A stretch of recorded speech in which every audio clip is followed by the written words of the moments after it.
Oh shit, what 103? Sounds right. It was right. Yeah, episode 103. Actually, like episode 108, but who's counting? Uh, it is just us, just a normal episode now. We don't guess. No, we're just going for it here. I was gonna say we're just having a Yeah. normal threesome on the podcast, but that's not that. Nope. You That know is what not that what we're review doing. said? No. The review said that we bring the bad takes, so I guess this podcast is nothing but the bad takes. I'm sorry, guys. All We're bad sorry. takes. None of our famous fiend guests that we bring on to save us. Yeah, so we are streaming on all platforms. If you have any Ryan Reynolds recommendations, I guess drop them in the chat for the people that are going to end up watching this. But we are reviewing the Adam Project today from Netflix and Ryan Reynolds. Yeah, like, do y'all want to just get right into it? This might end up being a shorter podcast because this film is what it is. It's another Ryan it's, Reynolds movie. Very straightforward, in and out. No reason to get too deep into it. Right. Plus, we're going to be talking about Ryan Reynolds' work. I want to talk about kind of his best films. We can get into that later. Tej thinks Six Underground's a good movie. It stinks. Oh, no, I don't think it's good. I think it's incredible. I think it stinks. I think it's phenomenal. There's a difference between incredible and good, I guess. But yeah, shout out to our guy Oliver Stacks on Twitter, who literally hates that movie. I think more than anything he's ever you haven't watched enough movies if that's like the one movie that you hate more than anything. But he despises that movie and it's hilarious. So shout out to him. The Adam Project came out just a couple weeks ago. Rated PG-13 from Netflix. 6.8 on IMDb. It's actually ranked as the number 2 popularity film overall on that website from the fans right now. Trend not over in all-time rankings, no, but just currently trending, yeah. So that's what I say when I should clarify when I say that, because IMDb has their own sort of rankings where it's like The Godfather #1, and then this isn't that. Came out a couple of weeks ago after accidentally crash landing in 2022. Time-traveling fighter pilot Adam Reed teams up with his 12-year-old self for a mission to save the future. Written and directed, or no, not written by, but directed by Sean Levy. Written by Jonathan Trooper, T.S. Nowlin, and Jennifer Flackett. I think this is based on a book originally. Stars Ryan Reynolds, Walker Scobell in his first ever movie as a young Adam, which is essentially just a young Ryan Reynolds. Mark Ruffalo, Jennifer Garner back together for the first time since 13 going on 30. Hell yeah. Zoe Saldana, Catherine Keener. Yeah, and that's pretty much it. A host of other people who I guess play bad guys. And this hasn't made any money because it's on Netflix, so they're gonna lie and say 18 billion people stream this movie. Yeah, Blake Lively posted the lie earlier on Instagram. I think it was 186 million hours or something like that. That's what they said. Oh, good. Just it has a 6.8, like I said, on IMDb, and just like that, the critics gave this a 68% on Rotten Tomatoes. Almost nice. Yeah, almost nice. Which, come on, this is a Ryan Reynolds movie. Why not just give this a 69?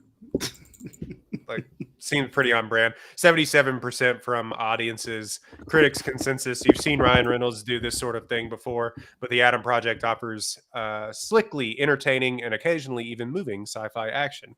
I kind of agree with that, to be completely honest. But yeah, that is the Adam Project. Tej, go ahead, man. Give us your review, letter grade, so on and so forth. I like Ryan Reynolds. It took me probably longer to accept the fact that I like the Ryan Reynolds movie experience than it was. I was liking the movies, but I wouldn't agree that I liked Ryan Reynolds. But I'm now firmly in the camp of Ryan Reynolds is good. When I saw Free Guy, which I expected to be awful, I was like, that's not the worst thing I've ever seen.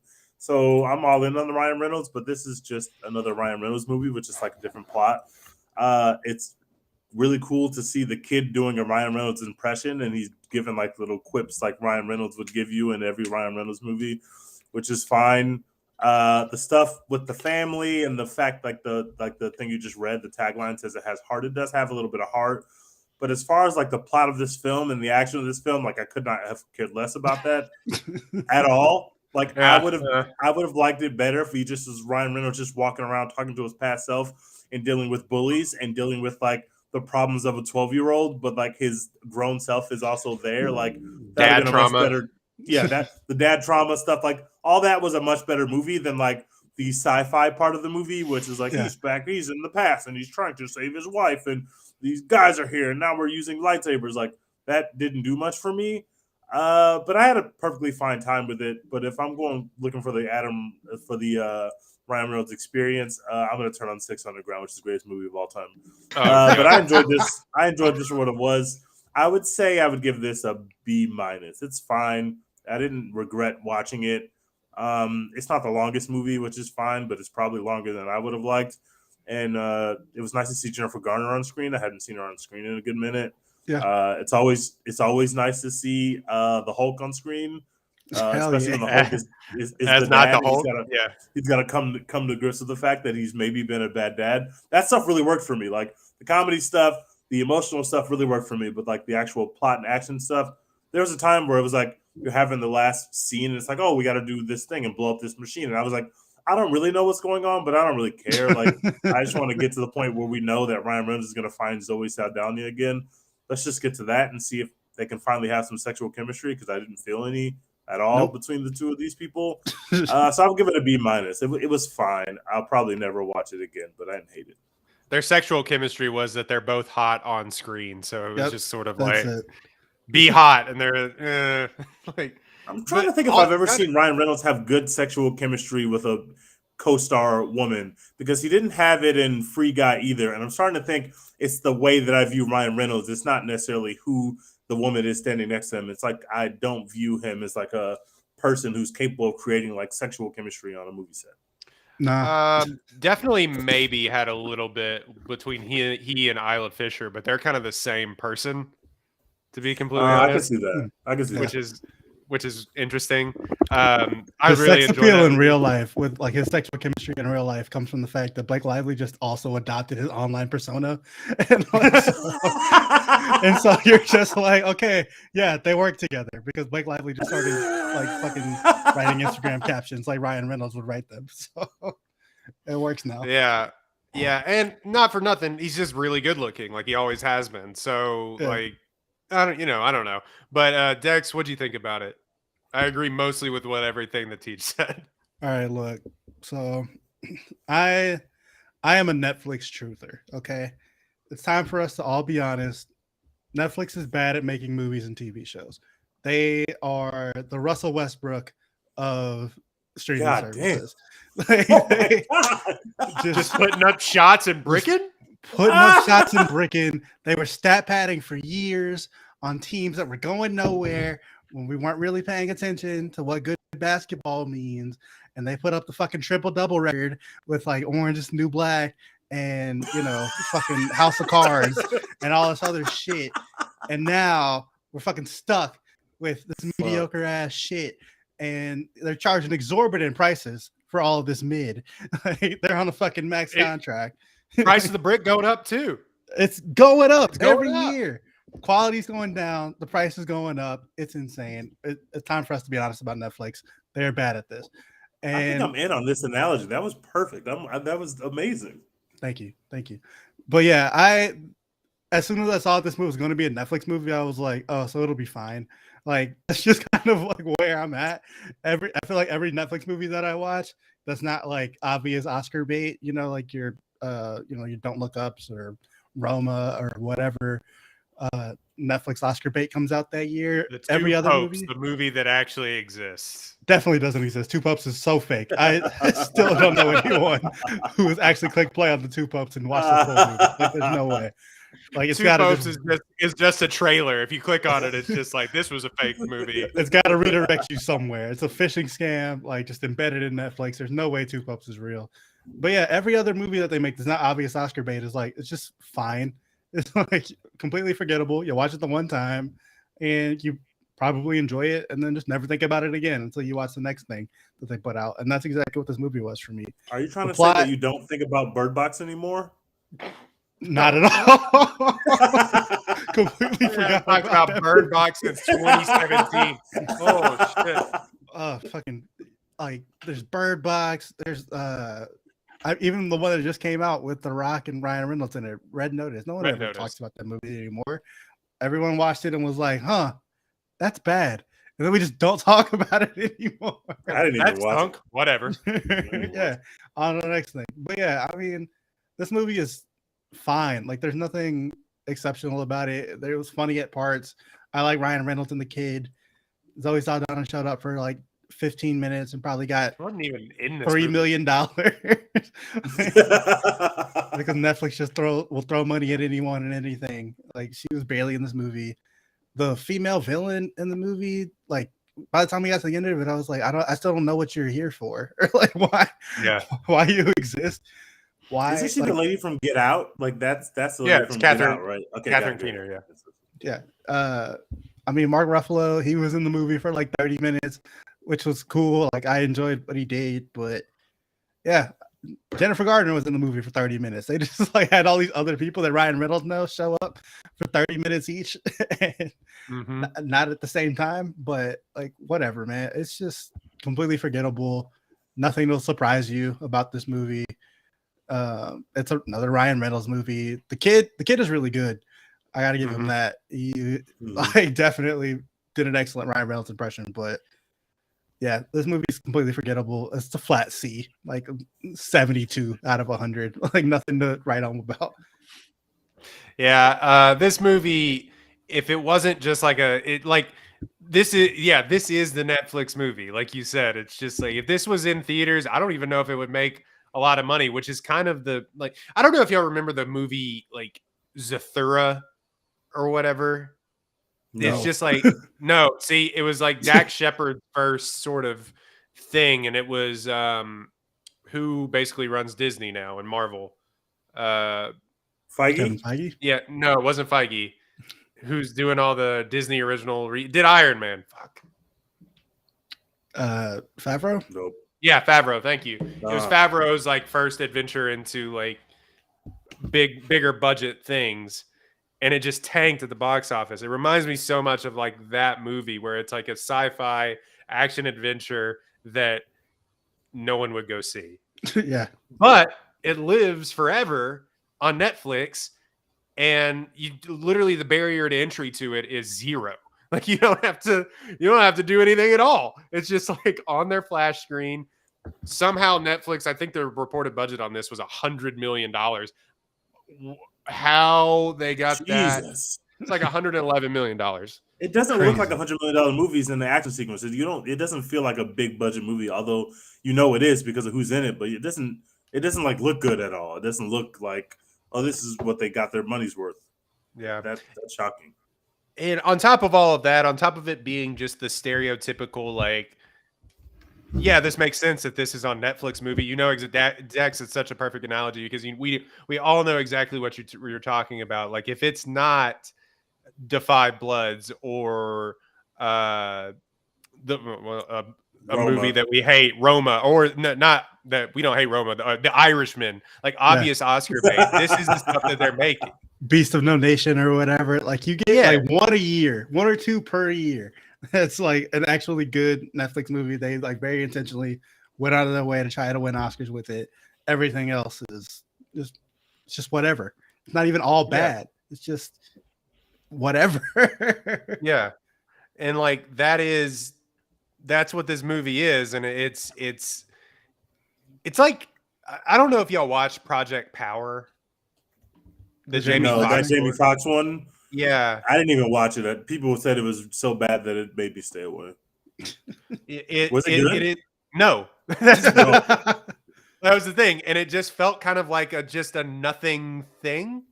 Like, but this isn't nothing. There's a little bit of heart. I feel like we're leading this up to say it was a piece of shit. It wasn't a piece of shit. It was just there, which is kind of the thing. And it was, and I wrote in a review on Apollo HOU. You can go find it. It is. And this isn't an original thought, but is a copy of just so many other family-friendly romp sci-fi movies from the 80s and the 70s, 80s, and 90s. Think Amblin Entertainment. Think early Spielberg, but just not as good. Yeah. And it feels like there's moments of the Goonies. It feels like there's moments of E.T. It definitely feels like there's moments of the last, not the most recent Star Wars, but the last of the original trilogy of Star Wars films. There's literally a speeder chase through the woods, like indoor, in this movie. Yeah. Literally that. There's lightsabers. There's ships that Force make pushes. Yeah, there's ships that make jumps to hyperspeed and everything else. Stormtroopers. They're stormtroopers. Yeah, literally. So yeah, it just feels like that. The only thing that kind of makes this go, like if this just had, I don't know, anyone name an actor that wasn't as quick-witted as Ryan Reynolds and a kid actor who Dex, you said was very good. If this kid actor wasn't game and good, this movie kind of really falls flat. This movie would be absolute ass if that kid wasn't hilarious.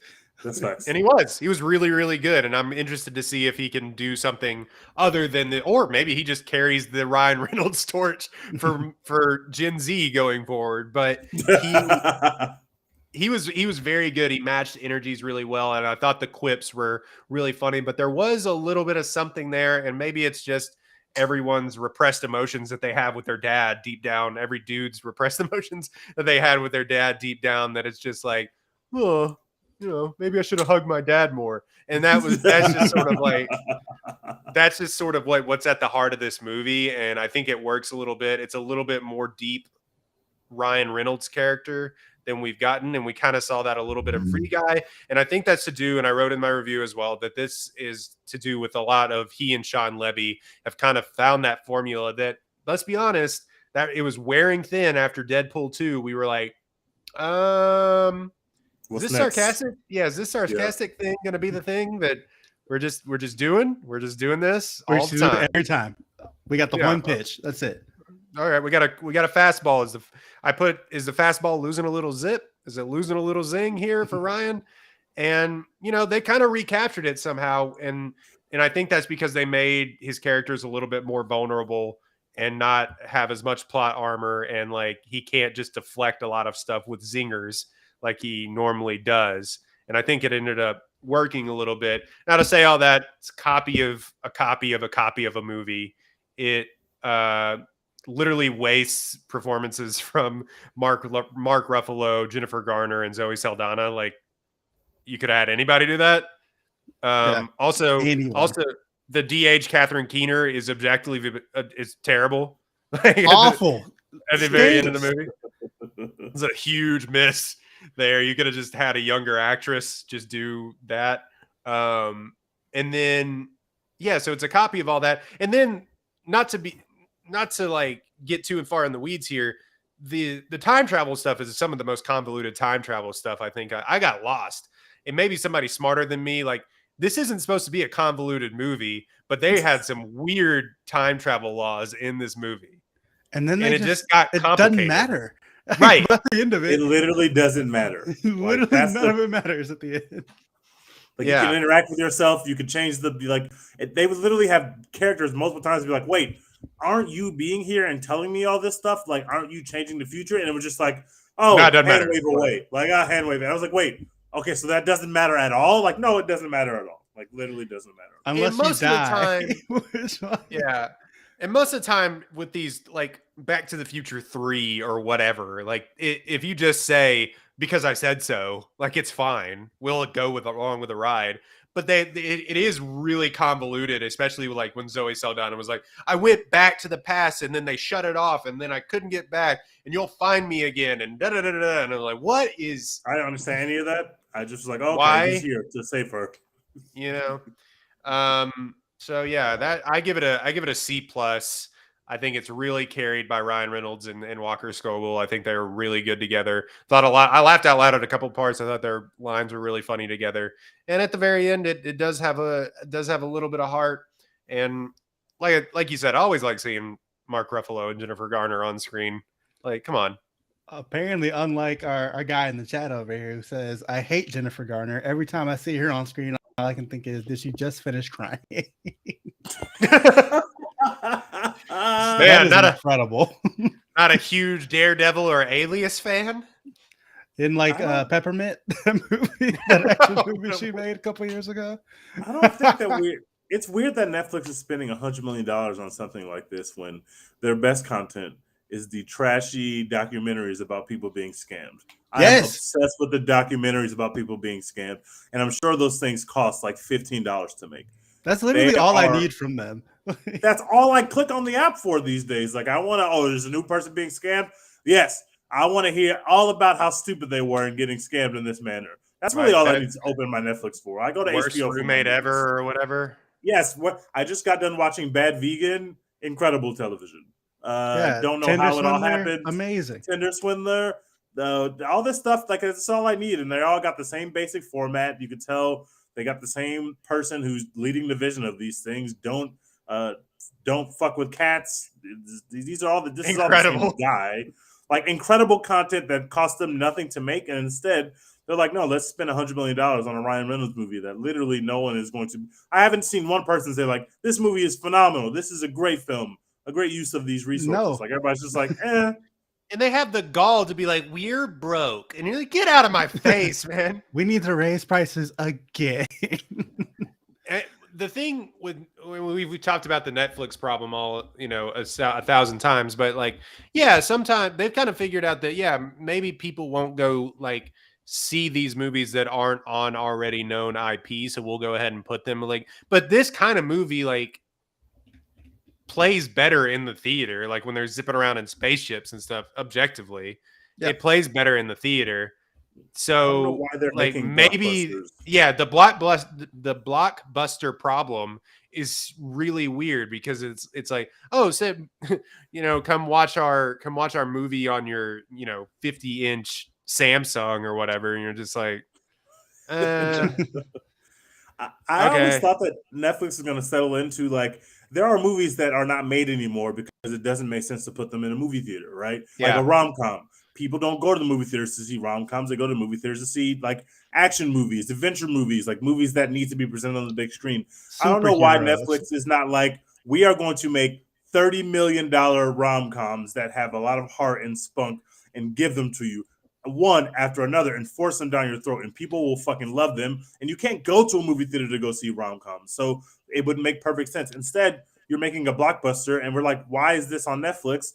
And also, this movie isn't good, but a blockbuster doesn't have to be good as long as we all go pay our money to go see it. But that's not what's happening when we the collective experience of a blockbuster is going like, oh my god, did you see Dwayne Johnson like fight a building? And you're just like, yeah, I did. It was awesome. On Skyscraper, he jumped off that skyscraper. That shit was dope. Or Fast and Furious, they're fucking sucking cars through buildings with magnets. Like, that's cool. I want to watch that with other people. I want to watch that at my house. Yeah, I think the fact that they didn't pivot to indie studio, you know what I mean? Even though they have billions of dollars, but the fact that they didn't pivot to like, all right, we'll name a movie like Lamb or whatever. You know what I mean? Oh god, that movie. Oh god, please, we don't need anybody to make any more Lambs. Yeah, but it's the fact or X or whatever that movie is. Or X, yes, there you go. Good job. So you just want Netflix to buy A24 is what you're saying? Yes, which I think is what Apple did, to be honest. So we'll just see it there. But I think, yeah, the making the blockbusters for the small screen is like, stupid. I don't know. It's a bad plan to me. Apparently, it's good business, but also, why is Ryan Reynolds? Because Ryan Reynolds has obviously made a lot of Netflix movies. He made Six Underground, which is a Netflix movie. He made The Red Notice, which is a Netflix movie. So obviously, there's a thing going on there. But I just don't. I feel like that's a weird. It's Ryan Reynolds is not the guy that makes people go to the movies. I know that his movies are popular, but like, no, I don't. People don't say like, oh my god, I gotta go see the new Ryan Reynolds movie. Like, people don't say that. We're just like, oh, those are fine. But like, nobody is like, why don't you just go give The Rock $1 billion and just put all his movies on there? Well, the problem was click on those. The problem was that Deadpool made $1 billion in that, and so it's like, but people wanted to go see Deadpool. He's gonna mask the entire. People wanted to go see Deadpool do Deadpool things, and it was funny to see a superhero, say fuck balls shit and slice people in half. That's what people wanted to go see. And it was objectively great. And it was pretty good the second time too. So that's kind of what gave him this authority to sort of do this stuff. And then for all, I think Free Guy made decent money and made its money back. But like, it ended up being like top 10 box office last year for what that's worth. So like, I don't think it's yeah, you're right. I don't think people are like flocking to the theaters anymore to go see Ryan Reynolds specifically, but there is something there. It's not like he's not a box office flop now anymore in his career. Nah, he's probably like a B lister, like a B plus lister. Like he's not. It's kind of the thing like with any non superheroes, or when they do non superhero projects, like are people still going and seeing their movies? Like are people going and seeing like the latest Chris Hemsworth movie when he's not Thor? Not really. No, Chris Hemsworth is not. Chris Hemsworth is just an MCU draw. I wouldn't consider him like a star outside of that. That's going to make you go see some other movie because he's not a good actor. But someone is slandering Michael Bay in our chat. This has got to stop. Michael Bay is incredible. I love Michael Bay. Michael Bay's not good. Michael Bay. I love Michael Bay. Look, I'm watching those movies. I'm part of the problem because every single Transformers movie that came out, me and my dad in the theater opening weekend, it was always like 4th of July weekend, which is my birthday weekend. Every time we were just fucking in there watching every single Transformers movie, no matter how bad they got opening weekend. And my dad never goes to the movies, but we were just always in there for Transformers. The weirdest thing about Michael Bay is that he's simultaneously set the market and then market corrected himself within his career. It's so because he with all these huge blockbuster action shoot 'em up adventure movies that he did, and then the first couple of Transformers movies, people were like, "Oh shit, these make $500 million easy, regardless of what they are." And then he made Transformers 8, and people were like, "Oh wait." Hold on a minute here. Yeah. Wait. We don't need Mark Wahlberg drinking Bud Light in the middle of this train. Okay. But the funny thing about him as well too is that he went to USC film school. People know that Michael Bay is talented, and then he just was like, you know what? I'm gonna make the exact opposite of what I went to film school for. I'm gonna make Bad Boys. What if we did more slow motion? Bad Boys. We literally cannot ever slander that man. His first time up to bat, he hit a grand slam. White people loved it. Black people think it's a cult classic. It is the greatest movie of all time. Yeah, Bad Boys is incredible. It's incredible. Not to get in, but let's get back to the Adam Project review. I know it's not that much of a movie to talk about, but what were some of y'all's favorite parts of the movie? I really enjoyed I wasn't expecting him to be, because I had seen promo with Walker Scobell and Ryan Reynolds and videos that Ryan Reynolds had shared, which Ryan Reynolds is basically he's an ad man now. He just makes ads. Yeah. So that's really funny. But I thought coming into it, I was like, oh, his kid it could derail this whole thing. No, it was incredible to actually watch. I was like, what? The kid is the best part of the movie. He is. Honestly, I can't really remember any scenes from it. It's one of those. I watched it Saturday, I think. Mm-hmm. And what's today? Tuesday? Pretty much every scene that I liked has gone from memory. But I just remember enjoying the kid. The kid being the funny part. His stupid ass quips and just being a young Ryan Reynolds. Something about doing it makes it more endearing at this point. Seeing Ryan Reynolds do it over and over, it's okay, we get it. This is what you do. But seeing a little kid come through and do it, I really enjoyed that. I like the part where they go to the school and they have to deal with they're out running errands and they have to deal with the bullies. The way that he talks to the bullies after the kid gets beat up is just hilarious, and it's also really funny to have the kid get beat up Yeah. They like really hype enjoyed you that. up with like, Yes. oh, he's gonna beat this kid's You ass. think He's gonna do drive it. a It's moment, happening. he gets the shit kicked out of him. Shit kicked out of him. Yeah. He says, I will pull the bones out of your body, sharpen them, and fill Chucky's mouth with them. It's like, are you peeing? He's like, yeah. All right. Be the change you want to see in the world. Didn't he say something about the kid being? He's like, "You're a real streamer, aren't you?" Like, Yeah. It was really funny. He just saying he's going to kill these little kids in the middle of like broad daylight it was kind of funny. But it was funny when he was like, all right, you're gonna fight this kid, and he gets punched in the face and he runs away. incredible.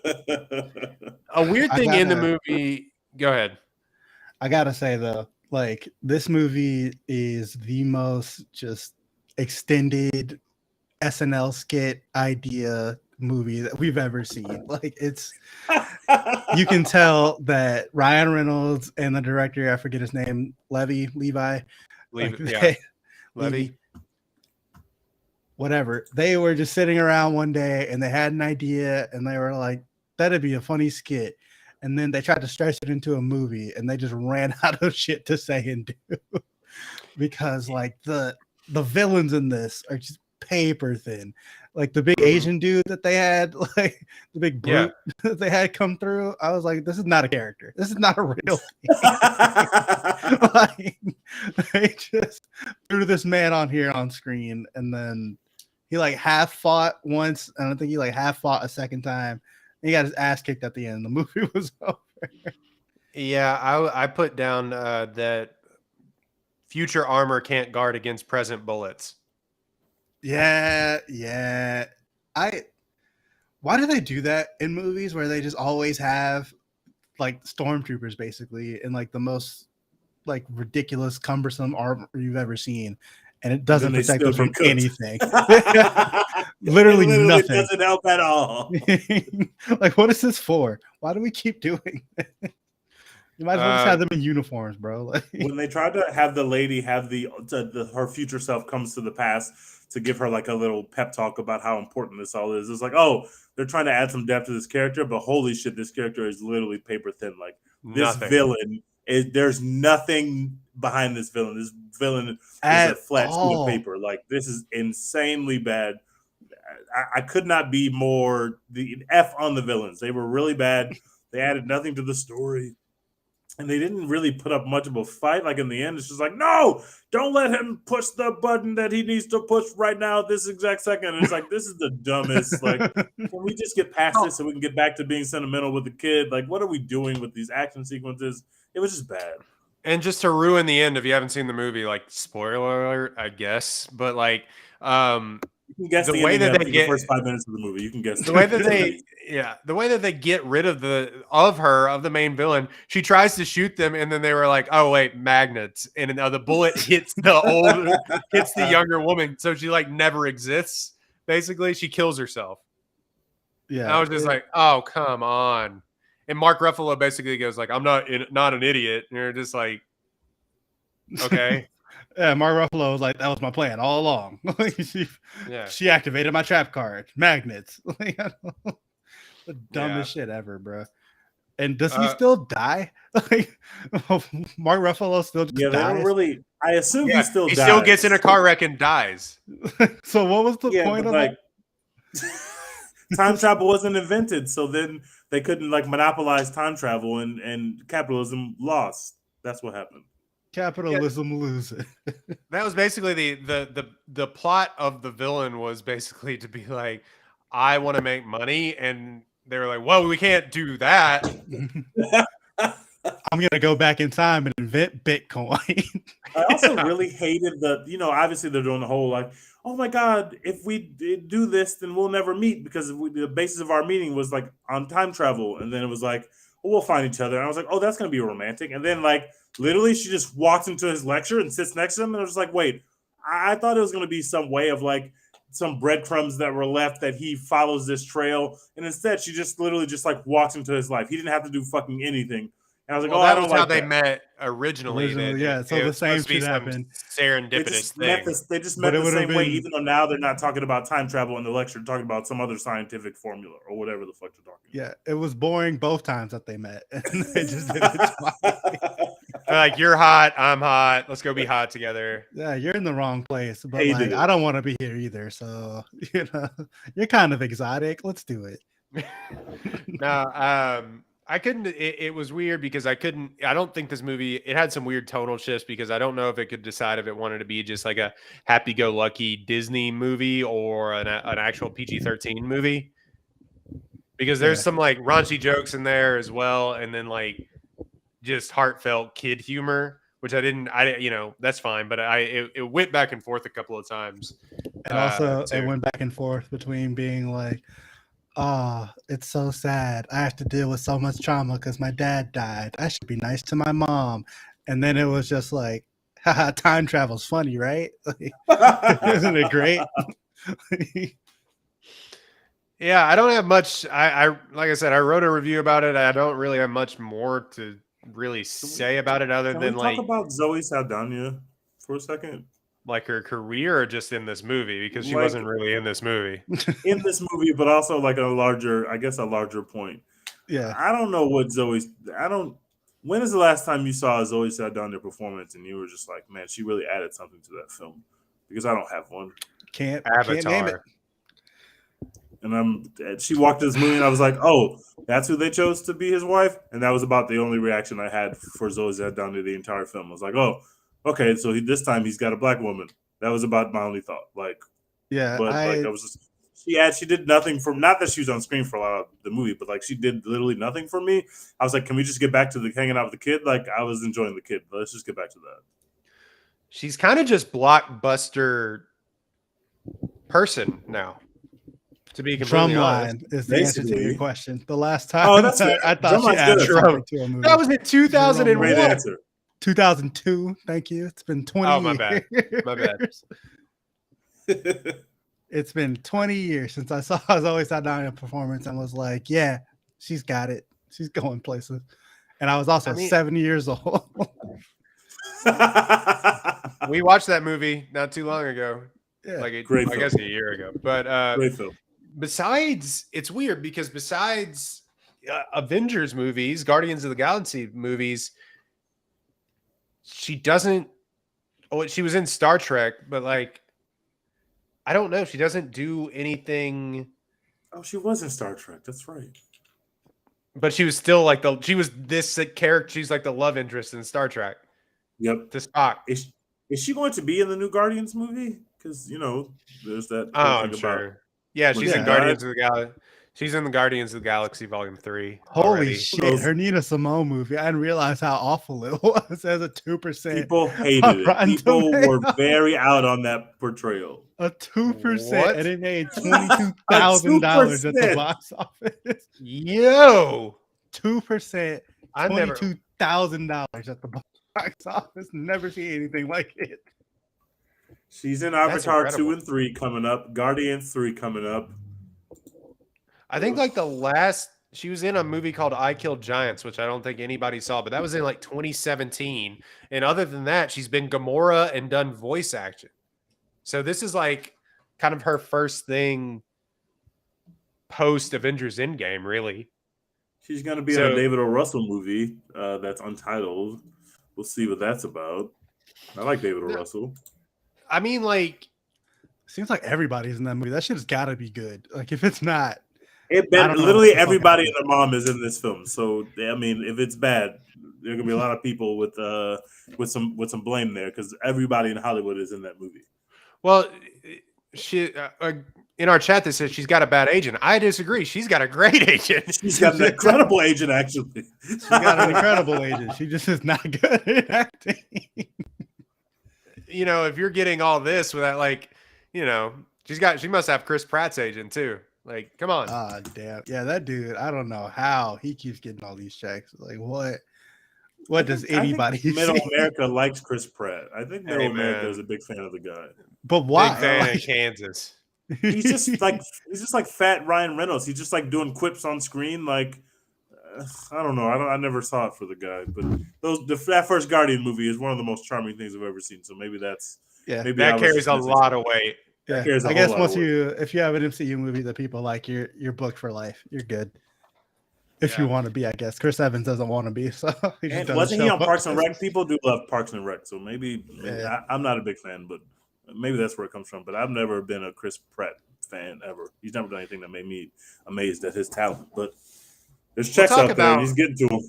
We'll talk about Ryan Reynolds, our favorite Ryan Reynolds movies here in a second, but let's do this first. What's next for this guy? Because he has Deadpool, and for all, he's nearly 50, which is crazy, but like for all... Is he really? Yeah. For all intents and purposes, is that he's going to be a part of the greater MCU at large, because one, those movies make $1 billion, and two, I just think it'll be an interesting thing. Especially if you can get, I need to get Tom Holland and Ryan Reynolds on screen together. Absolutely. That would be hilarious. I need to do that. I don't know how you're going to deal with the language of Deadpool, like the way that he speaks. Like, they're not going to make a rated R MCU movie, most likely. So, like, how do you be able to get him to be quippy enough in these? I guess in a team up, you can just have him say a couple cuss words and you still can keep your PG-13. They're just going to have Ryan Reynolds look us dead in the eye and say, I can't cuss in this movie. Yeah. Oh, that's a good thing. I guess that works. That works. Like, literally just like, sorry, guys. I literally can't cuss in this movie. Hey, guys. This is a PG-13 movie, and I can't cuss in this. That's exactly what's going on. The weird thing to me is that the mouse is going to kill me. I know that Deadpool is the reason why we have the Ryan Reynolds experience that we have now, but none of his other movies are quite like Deadpool because most of them are like on the PG-13 side. So like it's not like he's going around cussing and making like frat humor jokes. He doesn't really do that. He's more of like a free guy kind of humor, or the humor you see in this movie. And I find it weird because it's very different hearing him do frat boy comedy and make rape jokes versus doing like family friendly comedies. Like I kind of want him to get back to being a bit more edgy, but I know that that's not how you make $1 million like per movie. Buddy, you're forgetting how much of a hold that Van Wilder has on your generation. Well, that's true. That's true. So I always forget that he's Van Wilder. Yeah, and I mean that's who he was for a long time. His filmography is so much longer than I realized. Holy shit. Yeah. And he's an interesting guy because it was like after Green Lantern, basically, I mean, historic tank, historic critical failure as well too. There was a moment where he thought, and there's I think a big Rolling Stone article about it where he says, he was fine. Like he was just going to go be the witty sidekick or whatever in a lot of things. And, he didn't think it was going to happen for him. So he was fine with kind of his station in life. And then he like leaked the Deadpool footage and it kind of turned his career upside down. What do you think he leaked? Which if you don't, huh? You haven't heard that story? Mm-mm. He got the part and then he leaked something? No. So there was a proof of concept film that he put together. You can still find it on YouTube actually. And it was supposed to be pitched to the studios at Fox who owned Deadpool at the time, and they were ambivalent about making it, kind of wary, like who can do this. And he's always wanted to do it because like that Van Wilder humor he's always sort of had. Yep. It fit, and he knew that he could play the role. And so they put together this proof of concept. And the proof of concept is basically the beginning scene of the movie where he jumps into the car and kills all those people. Oh. And so that's basically the first. They put that together. It was awesome with the studio, but they buried it. For some reason, they just still didn't think it would work. And so somehow he got a hold of it, or he held on to the footage or something, and he just leaked it online. And the overwhelming, and said, "Oh, I don't know how that got out there." Like he literally did that in real life. That was a very smart decision that he made. Ryan Reynolds got it out the mud. Yeah. And the response was so overwhelmingly positive that everyone at Fox said, "Oh fuck, we got to make this movie, don't we?" And then it made $1 billion, and he was and it right. made $1 bajillion. And so he's been able to really coast off of that for the better part of a decade now. And so it really is sort of ushered back in this sense of irreverent humor that he does in literally all of his advertisements. He is on every commercial. He has 1 billion followers on Twitter and Instagram and all this stuff. Like, anytime he puts out a YouTube video, it goes viral. So somehow, whatever it is has clicked with it. And it may be that funny guy is handsome. That may be as deep as it goes. Funny Honestly, I guy have makes so jokes. much more respect for him. Like, after finding out that he basically was like, "Nah, fuck y'all. This is going to be dope. Y'all got to put this shit out." I did not know that story. That's amazing. Yeah, go look it That's up. dope. He talked about it a little bit. I think really on the Graham Norton thing, he finally kind of admitted to it. He was like, "I don't know how that got out there." Wink, wink. And it just was overwhelmingly positive. I remember when it happened too, because I saw it on YouTube. He he just leaked it on YouTube, which is just, I don't know, man. That's crazy. Incredible. So and yeah, people were like, "Fuck yes, I would love to watch this movie." And Fox said, "Oh shit, now we Yeah. have to make this movie." That's genius. I think the thing that's like worked for him, like the reason that he keeps like being able to do all these ads and all these movies in the exact same way and all this other stuff, is because like everyone's so cynical now that having someone just like explain to you like, this is why this sucks, and I'm looking at the camera and I am a pitch man. This is a commercial. Like, everyone loves that shit now for whatever reason. I don't. I find it annoying at this point. But like, everybody like seems to really enjoy that shit. I guess middle America just feels like smarter and like they've beaten the system. They figured some shit out when, you know, people break the fourth wall or whatever. But, you know, I don't know. Irony poisoning hasn't reached Kansas yet. It's slowly getting there. It just hadn't gone. They're so irony poisoned that they think that Ryan Reynolds breaking the fourth wall is like anti-irony poison. So yeah, like, maybe it's back around to it. Yeah, I will say that it is. I think it's well, it's not creative anymore because he's done it so many times. But there is something to be said about Deadpool. Of course, he's literally breaking the fourth wall, and people like that. But also, people just like the general tone of like his sarcastic shtick, and he's been able to take the sarcasm part and apply it to other movies where he's not breaking the fourth wall in the Adam Project, but he kind of is, right? He's being so sarcastic that you're just like, yeah, this guy knows that he's in a movie and he's pointing out all the little. I think this movie would be better if they gave him a little bit more freedom to kind of point out like the junk science that didn't work. Like instead of just hand waving it, like literally just have him explain it away and being like, yeah, this part doesn't actually really matter. Like, it's funnier that way. You get a laugh that way as opposed to just hand waving it. There's a part in the movie where young Adam is asking him about girls and stuff, and he's like, "Adam, we're talking about time travel, and you're literally worried if we're gonna get laid." And like, there's a couple of moments like that where he's always in on the joke. Like, he always is in on the joke and like understands the joke, and like even will sometimes, like you said, go as far as like to explain the joke to people. And so. But yeah, where he's not looking at the camera and being like, "This shit has nuts in it," like that is, he's not doing that. But yeah, to a certain extent, he always kind of is, and that's just sort of the sarcasm of it. Yeah, so Sean Levy, Detective Pikachu too. There's a little bit of that, like this is a cartoon movie kind of thing. Like it's a little bit, but it's like for kids, obviously. So like it's like a different take on it. But that Detective Pikachu movie works way more than it should. It's just like absolutely a good time, way better than that. You're right.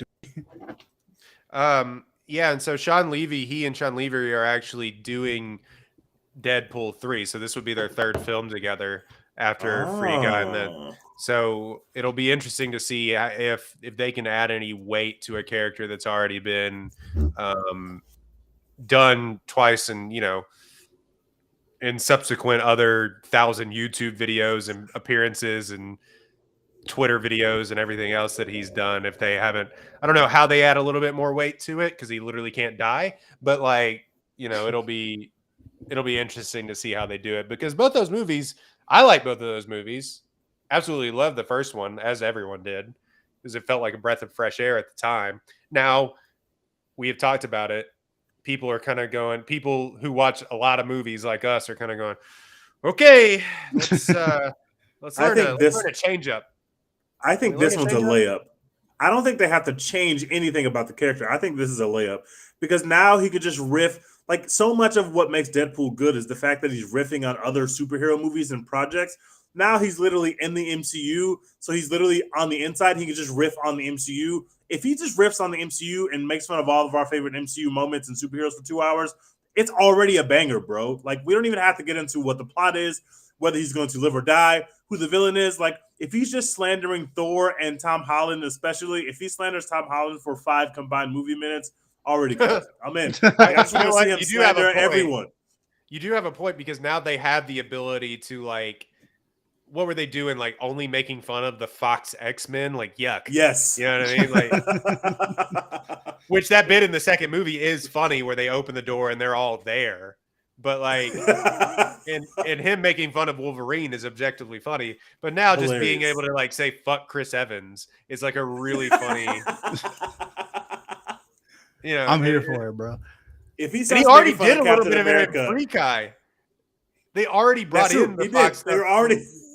They're already doing it. I'm in. They can't miss. They can't miss with this. It's just not gonna happen. Like whatever they do is going to be just hilarious and a good time. I feel like. So let's we'll make this a shorter podcast. Let's go through and talk about our favorite Ryan Reynolds movies. We've already talked about his career retros, which this just turned into a Ryan Reynolds pod. But yeah, so if you had a favorite of all time, which he's now, like you said, Deg's been in a ton of projects. This shit 117 goes back credits. to 1993. This is crazy. Do you have a favorite that he has done? For me, it's got to be The Proposal, the Sandra Bullock rom-com. She is the Sandra Bullock truther of this pod, but I love her, and I think she's great. I actually own The Proposal on DVD, funnily enough. Shout out to the Walmart bargain bin, but I fucking love that movie. He doesn't really do anything that's like phenomenal or like earth-shattering as an actor in it. It's a regular rom-com, but it's just really funny. And Sandra Bullock is really funny. Betty White's in it. R.I.P. to the legend. I feel like we haven't said R.I.P. Betty White on this podcast but I think we did. R.I.P. Betty White. We love R.I.P. you. Betty White. But yeah, she's hilarious in that movie. It's not good because Ryan Reynolds is in it, but it is good, and Ryan Reynolds is in it. So yeah, there was a moment where he was also going to be the rom-com guy. You know what I mean? Yeah, I feel like every white guy in Hollywood was going to be the rom-com like during the 2000s, early 2010s.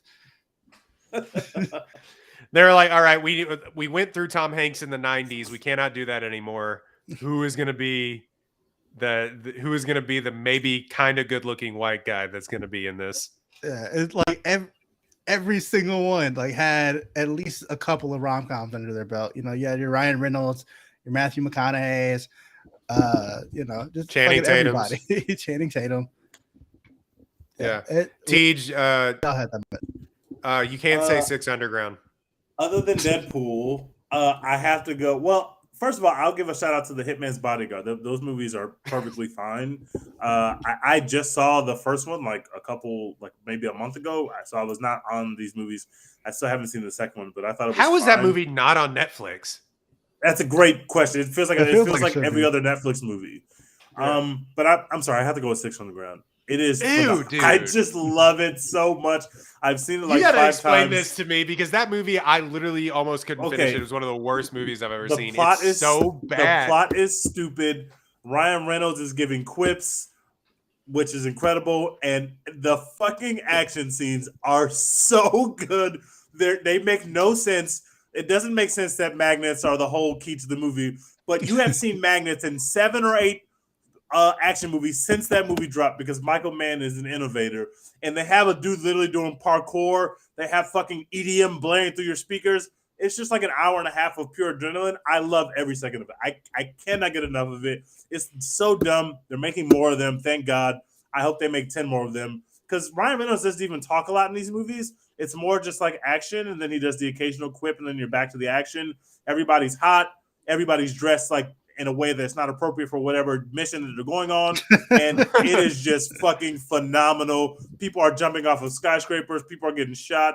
I'm just a big, like, I love Michael Bay. Love him, except for those Transformers movies I wasn't really into. But I love Michael Bay. I'm going to be the first person in line to watch Ambulance. Like, whenever that guy hits TV, I am that movie's gonna suck. I'm gonna be in there with you watching Ambulance, man. That shit looks incredible. I'm gonna be right incredible. There. It looks just like the most cocaine-induced idea I've ever heard of in my entire life. They've been shoving that trailer ass. They've been throwing that trailer at us for seemingly 6 months, and I'm gonna be there day fucking one. I can't wait. It's probably gonna be bad, but I'm gonna have a great time.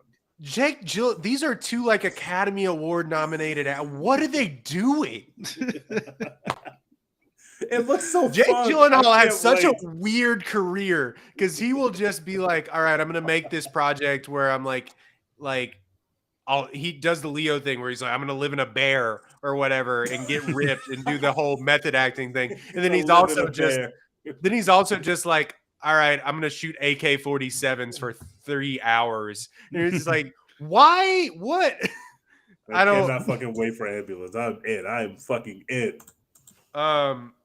No, that movie makes no sense. Six Underground makes zero sense. Like the plot, the lines don't even go together. If you watch that, the editing of that movie gives me an aneurysm. I nearly had to turn it off because it was like, I genuinely got lost. I was like, wait. It's bad. I enjoy every second of that film, especially when they start to do the parkour and the half-constructed building. You can't. That was the coolest thing I saw that year in the film. It was the coolest shit. I feel you on that though, because there's a lot of movies like when Netflix makes a really bad movie, it becomes enjoyable. When they make these like Adam Project movies that are just like fine, it's whatever. But when they make just like a really, really bad movie, I fuck with amazing. That. I mean, it was a terrible movie with a $300 million budget. It was bananas. I couldn't believe every dollar of that they spent was worth it. I watched it the first night I watched 6 Underground. I watched it twice in a row. I was floored by it. I could not stop watching it. I had so much fun. Holy shit. Much fun. There is just nothing like they'll say a line and then it'll cut to them doing something completely different from what they said. It is just pure adrenaline, and it was like if you took every Michael Mann movie and just like melted it down and just took the base ingredients, and then like you started smoking whatever it was, like you smoked it together, you smoked it. It was like, wow, this is like super drugs. That's what 6 Underground is. He was just like, we don't need a plot, we don't need like coherent dialogue. Literally, just crush up all the stuff that people like in my movies and just mainline it, and that's what 6 Underground is. It's perfect. I love it. God damn, that movie stinks. There literally is no plot to that film, and it doesn't matter to me. I'm in for the ride every time. Yeah, I think my favorite. I mean, this is gonna sound basic, but my favorite Ryan Reynolds is the original Deadpool. I think that is one of the better comedies of like the last, because they just don't make comedies anymore. Is one of the better comedies of like the last few years. This King of Staten Island erasure, but boo. It's also one of the last like super popular R-rated, because those are our movies, right? Like an R-rated comedy is something that doesn't come along every day now, especially one that actually does well. But yeah, that movie's still, if you pop that in today, you're still gonna laugh the entire time because it was so novel at the time. We were just like, what the? Yeah. This is not what the superhero movies are like. Like, this guy's cussing, he's making fun of other superheroes. We had never seen no shit like that on the movie screen before. I also think they made that movie. Like the contrast between the X-Men Origins like version of Deadpool and that was just so fucking stark. Everyone was like, "Yo, what? They wasted our lives." That fucking X-Men Origins Wolverine movie when they were doing this shit. Yeah, I was gonna say they also like made the movie for like $58 million and made $1 billion on it. That's crazy. The first Deadpool cost half as much as the Adam Project. That's what you're telling me? Yeah. Yep. Bro, streaming is not a real business, bro. Like, it's not a real thing. It's all fake. This shit is all fake money. They're lying. There's no fucking way Netflix is making money on this. It's not possible, bro. That's insane. I don't care how many subscribers you have. There's no fucking way you're making movies like this for $100 million and making it all back with fucking $22 a month from families across the world. It's not happening, bro. This shit is money laundering. This shit is fake. Yeah, do not. They better not dare take the sharing privileges away either. Do not dare do that. I'm out of here. That's not going to go well. Netflix, please stop. Stop playing Netflix. I don't pay for my Netflix. My dad has Netflix, and I just use his. But like, yeah, I mean, if I can't use his anymore, I'm just not gonna have Netflix anymore, and that'll have to be okay. Like, fuck that. Did you see this? No, I did not. Sure, I did not. Is that a Netflix film? No, I didn't see that. We don't support those in this household. Honestly, you have to pick one other than Deadpool because we all love Deadpool. You have to pick something that's not Deadpool to highlight. I love Definitely Maybe. I watched it not too long ago. I think it was on Netflix, maybe Netflix or HBO, one of those ones. But it was one of the streaming services. It was on Amazon, maybe too. I don't know. It's Hulu. It Definitely Maybe is like way better than it deserves any right to be. And I think it's like the chemistry between he and I think it was Abigail Breslin that was in that movie too. It's way better than it has any right to be. And the plot is the plot shouldn't work, but it ends up really being kind of heartfelt and romantic and fun at the very end of the movie. And I think it's definitely the best romantic comedy he made, because you like The Proposal, but like, I think it's like the most well-received he actually made. And so, I really like Definitely Maybe. Like, unironically, I will go back and I'll watch that. I'm a sucker. If you don't know, if you haven't listened to this podcast, sucker for rom-coms. Like, even I love rom-coms. Man, even a mid rom-com is better than like 20 Atom Projects to me. I don't know why. Absolutely. I don't know why. I mean, like, if they're like bad, then they kind of get on my nerves. But like a decent rom-com goes a long way in my book, and they don't really make them anymore, which is sad. Netflix makes them, but those are like bad though. They make like actual like bad movies. True. Yeah, we need them to make some mid, and then they could really be. They could really be hidden. But they'd be making just make a good movie. Said the dudes on a podcast. Netflix's lane needs to be just buying every book that you've ever heard of and just making that, like, adapting those movies. Like, that should be their lane.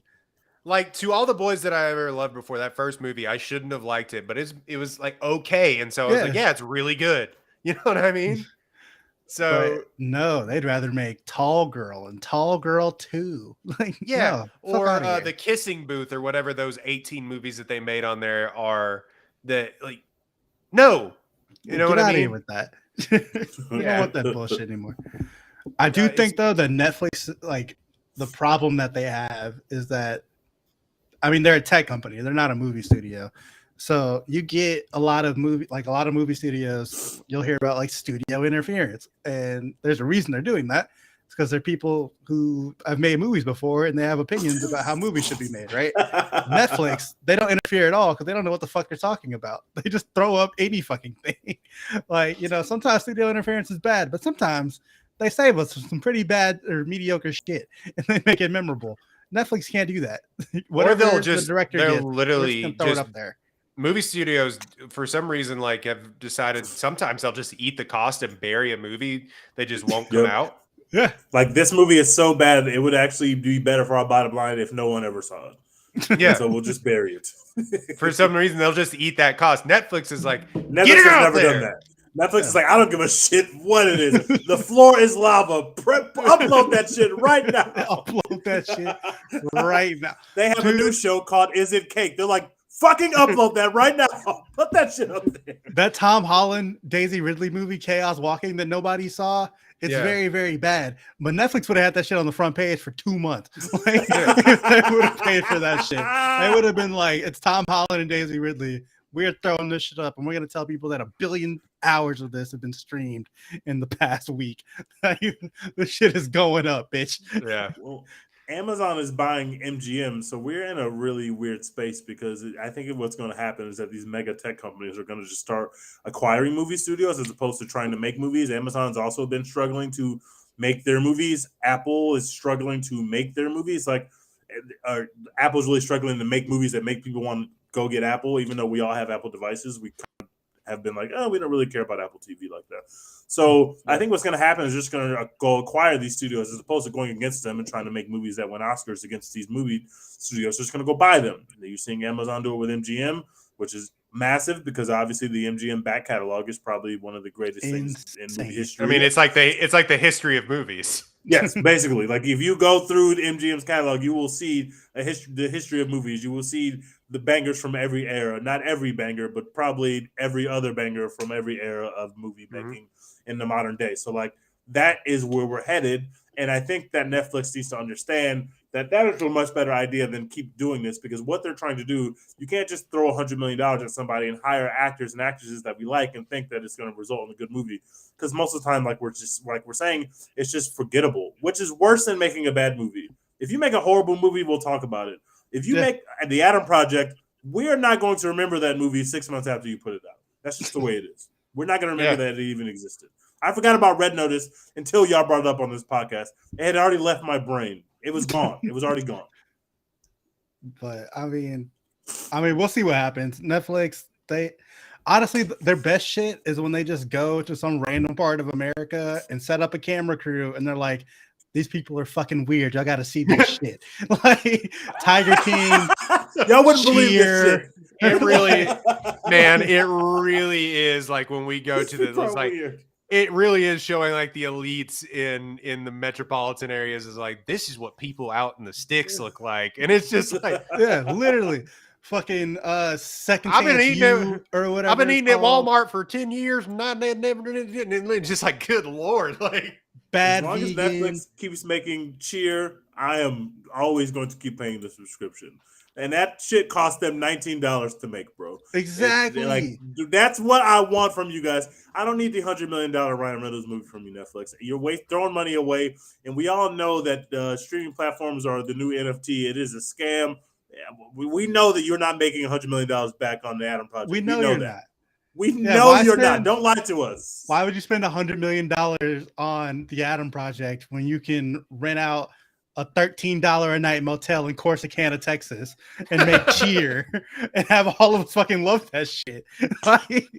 That's all you have to do, bro. Man, I still can't believe the most popular show in the world is based in Corsicana, Texas. Nothing's in Corsicana, Texas, man. Nothing except fucking Cheer. Except Cheer. That shit is amazing. It's the best. Some of the best. They can go to unknown community colleges and be like, hey, just film the football team, and people are like, oh, I'll watch that shit. They were like, holy shit. They just showed up to fucking Oklahoma and we're like, see, I'll be playing with Tigers and shit, right? That's cool. Fucking phenomenal. Or like that Indian matchmaking show, literally just some random Indian people who were dating, and they were like, huh, that's funny. And I hate that shit. That show was insane. And a lot of fun. Also like, yeah, they're dumb dating game shows too, like The Circle or Love is Blind. Oh my god, it's so just good. Like it really can't. Like who they get to host? Nick Lachey, like he can't cost $10. How much does he cost? A lot less than Ryan Reynolds. They could have hired just any fucking like D-list celebrity off a Cameo to host that show, and it would have been exactly the same. Like it's. So I think that we have their place.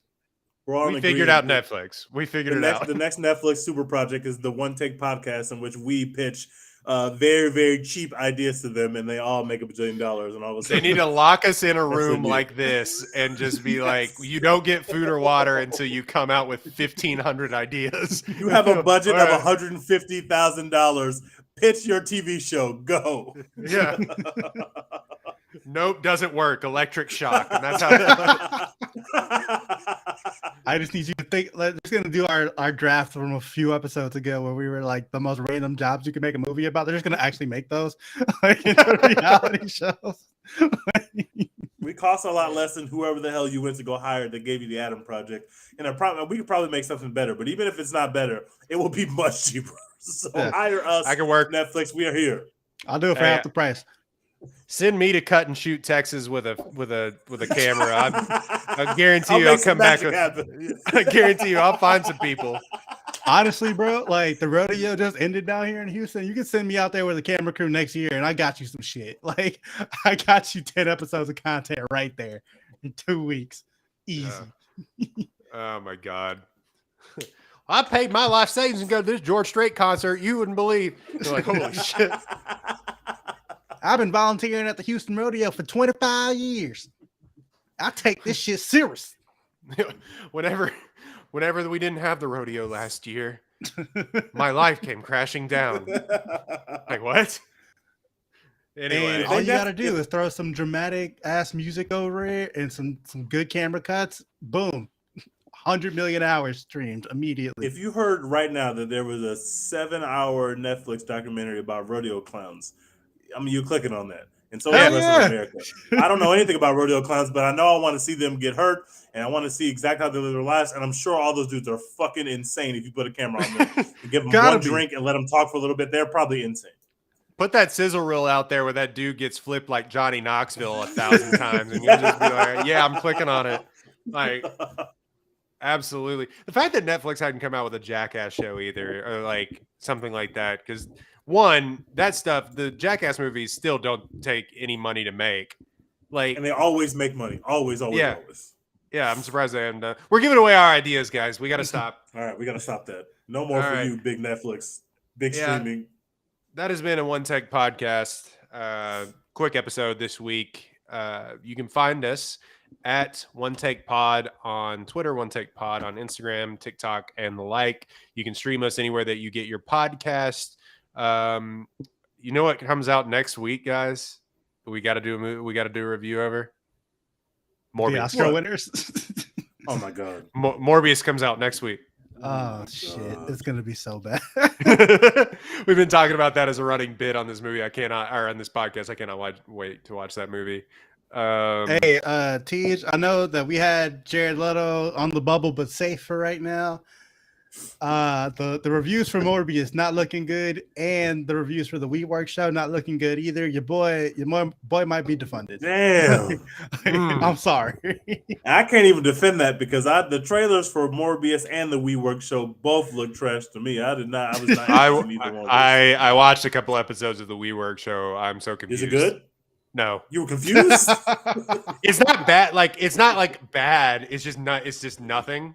It's you know what I mean? Like it doesn't have anything to really do or say. And plus the guy that Jared Leto is playing is a cartoon character to begin with. Yeah. It's like making that show like Over the Tiger King. Like the best part is that this guy is a real person that we just don't, so when they're playing them on screen, it just doesn't it feels like Jared Leto's doing a bit and we're not in on it. You know what I mean? Because that dude, Adam Newman, I think is his name. He's so fucking weird, strange. The Hulu documentary goes crazy. Watch that. Just watch the documentary. That's what I have to say about half of these shows too. Like the Bad Blood or whatever documentary. Like watch that instead of, I need to get to the Bad Blood documentary.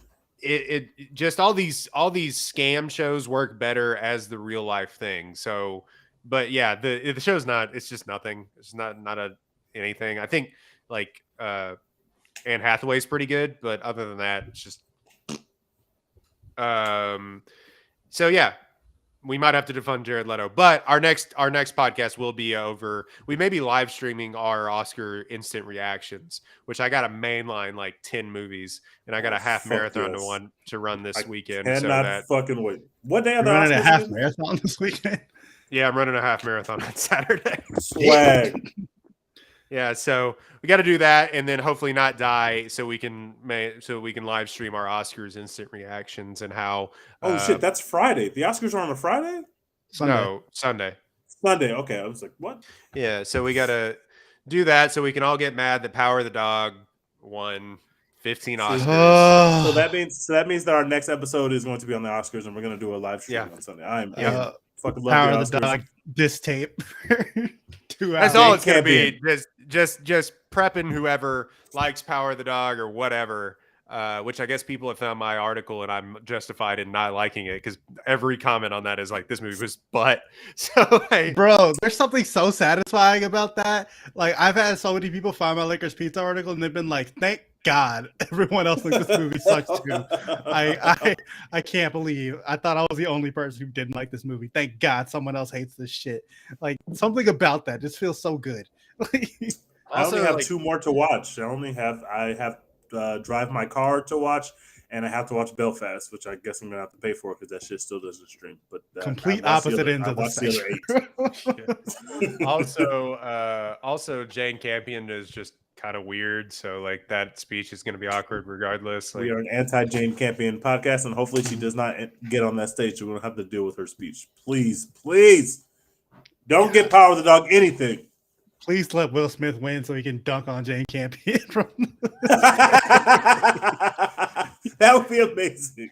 That clip with her and Serena and Venus is just weird. It was just a weird clip. Like, why'd you do that? What'd you say that for, fam? Like, nobody asked you anything about Venus and Serena Williams, bro. Just accept your award and talk about your movie and get off the stage, please. Please, ma'am. This is a Wendy's. We don't care about your sex about Wendy's. Like, what are you doing? I have to compete against the guys. Yeah. What are we supposed to say? That's how this works. That's how movies work. Nobody told you to do that. Like, I don't think Serena Williams has ever played tennis against a man. I'm sure she does all the time, and she fucking destroys them, Jane Campion. Get off the stage. Get off the stage. Anyway, yeah, we'll rant on that. We'll rant on that movie on Sunday. That is our next episode, so tune in for that. I'm sure we'll actually have a few people watching and streaming because that historically was our last most downloaded episode, was our Oscars reaction. So yeah, Dex, your thirst tweets have turned into us potentially getting a guest. We'll tease that for later. You can go find that on Twitter. But what are we doing? Hashtag support Florence Pugh, baby. You already know how we do it. Always got to plug it at the end of every podcast. Shout out to our super fan, Aaron, for knowing that we've been on this day one. I love you, Aaron. Told you. Frowny-faced God. The frowny-faced God. Support her. Next year, we're coming for that Oscar yet again. All right. And we're out.